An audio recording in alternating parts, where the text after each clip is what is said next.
Hi, I'm Mohamad Mohty from the Sorbonne University in Paris, and it is my pleasure to give you a short summary of an important topic that was addressed at this EBMT 2021 virtual annual meeting.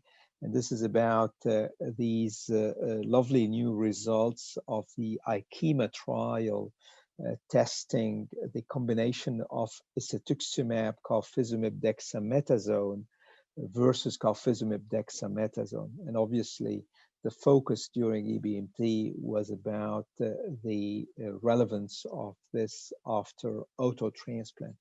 And actually, the story is mainly about those patients who would have received induction, auto transplant, and then lenalidomide maintenance after transplant.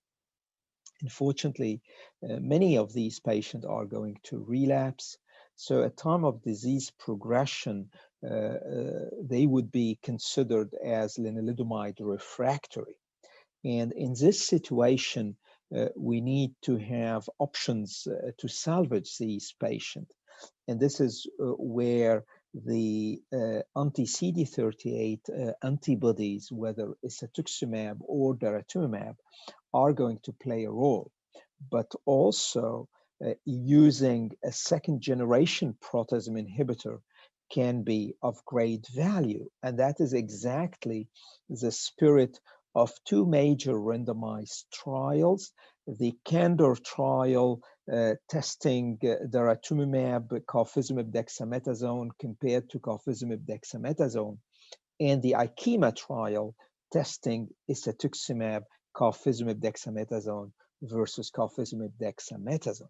And to make a long story short, actually, these two regimens are proving to be extremely effective, feasible, but also with a very good safety profile when it comes to using them to salvage at time of first relapse patient who are lenalidomide refractory.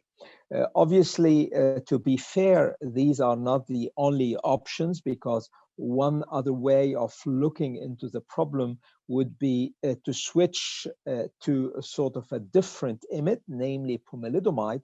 And here we end up with another two combinations which are actually approved by FDA, for instance, namely the daratumumab pomalidomide dexamethasone combination, validated thanks to the so-called APOLLO trial, or the isatuximab pomalidomide dexamethasone combination, which was proved to be superior to pomalidomide dexamethasone thanks to the so-called ICARIA trial.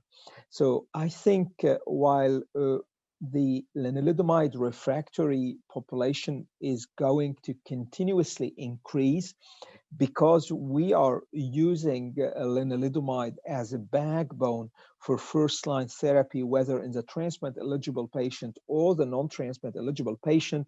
I think today we have very good news about the availability and efficacy of salvage regimens at time of relapse for these lenalidomide refractory patients.